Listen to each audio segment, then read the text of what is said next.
রাজধানীর মোহাম্মদপুরে university of liberal arts Bangladesh ইউলেবের শিক্ষার্থী তানহা বিনতে বাশারের মৃত্যুকে কেন্দ্র করে উত্তপ্ত পরিস্থিতি।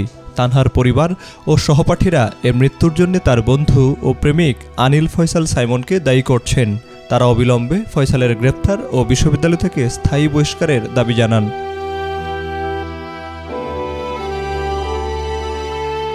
গত ৩ নভেম্বর বিকেলে মোহাম্মদপুরের একটি বাসা থেকে তানহার ঝুলন্ত মরদেহ উদ্ধার করে পুলিশ।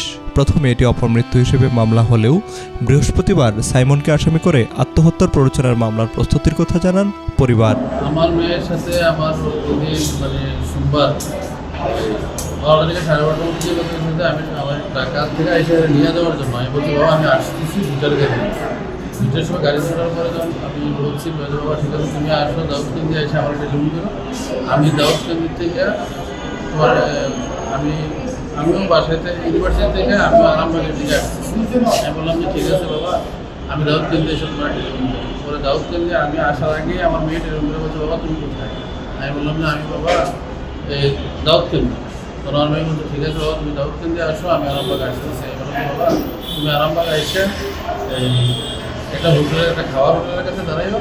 আর বাবা কিন্তু খাওয়া দাওয়া করে আসি নাই, দুজন একসাথে খাওয়া দাওয়া করবে। ঠিক না আমার মেয়ের সাথে। তানহার বাবা বলেন সাইমন দীর্ঘদিন তার মেয়েকে মানসিক কষ্ট দিচ্ছিল। মৃত্যুর দিন তানহা ফোনে জানায় সাইমন তার সাথে খারাপ ব্যবহার করেছে।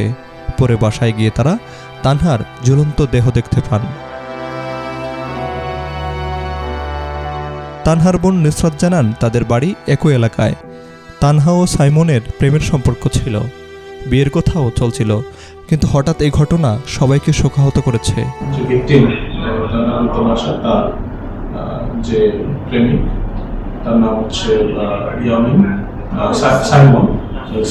সাইমনকে আসামি করা হয়েছে। তার সহপাঠী তারা একসাথে ইউলেবে পড়াশোনা করে। সোশ্যাল মিডিয়া এবং হোয়াটসঅ্যাপ টেলিগ্রাম সহ বিভিন্ন যে সাইট আছে সেখানে সেসব কনভারসেশন এবং তার সহপাঠীদের যে স্টেটমেন্ট সেখান থেকে আমরা জানতে পেরেছি তাদের মধ্যে প্রেমের সম্পর্ক ছিল এবং সম্পর্কটা একটা তিক্ততার পর্যায়ে চলে যায়, যে কারণে মেয়েটি